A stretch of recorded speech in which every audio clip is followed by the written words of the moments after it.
Di sini saya akan melanjutkan materi dari teman saya. Di sini saya akan membahas materi taksonomi belum. Taksonomi belum merevisi. Pengertian taksonomi belum yaitu, secara etimologi, kata taksonomi berasal dari bahasa Yunani yaitu taxis de nomos. Taxis berarti pengaturan atau divisi, dan nomos berarti hukum.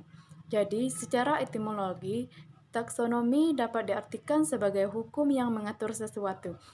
Taksonomi dapat diartikan sebagai pengelompokan suatu hal berdasarkan tingkatan tertentu, di mana taksonomi yang lebih tinggi bersifat lebih umum, dan taksonomi yang lebih rendah bersifat spesifik.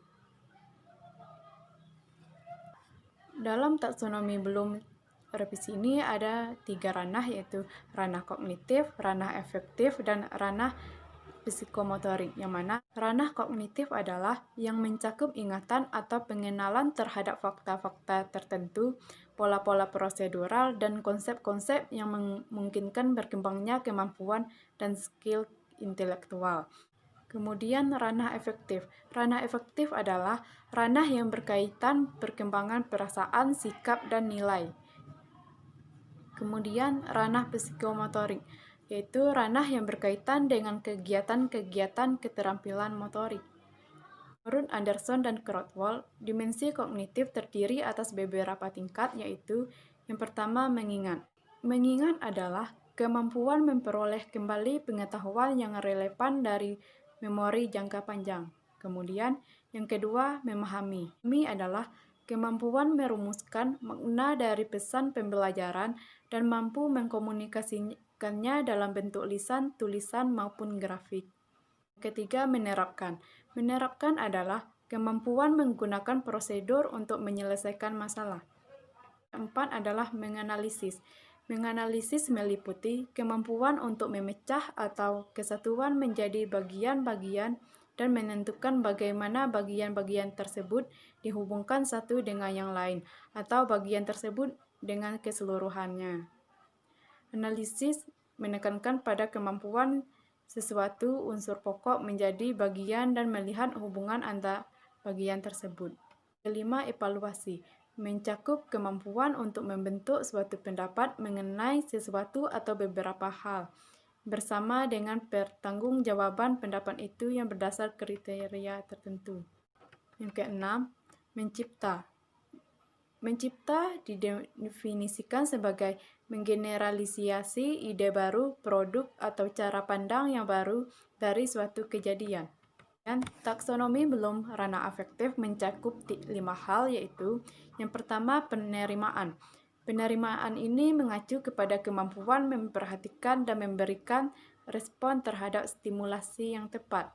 Yang kedua, responsif, yaitu satu tingkat di atas penerimaan.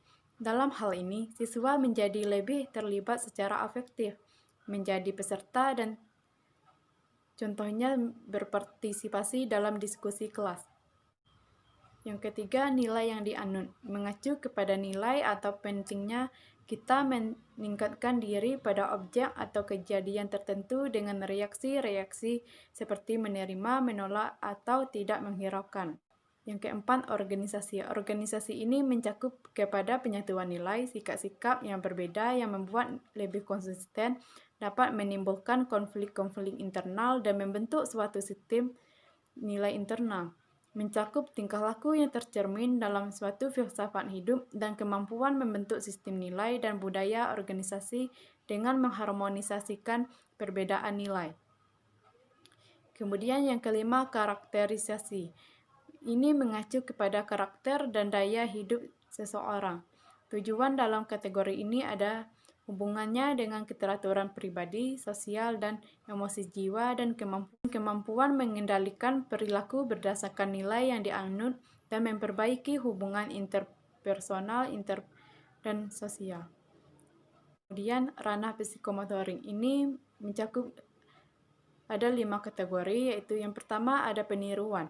Peniruan ini terjadi ketika siswa mengamati suatu gerakan, mulai memberi respon dengan yang diamati. Kemudian yang kedua, manipulasi. Manipulasi ini menekankan perkembangan kemampuan mengikuti pengarahan, penampilan, gerakan-gerakan pilihan yang menetapkan satu penampilan melalui latihan. Kemudian yang ketiga, ketetapan. Memerlukan kecermatan, proporsi, dan kepastian yang lebih tinggi dalam penampilan.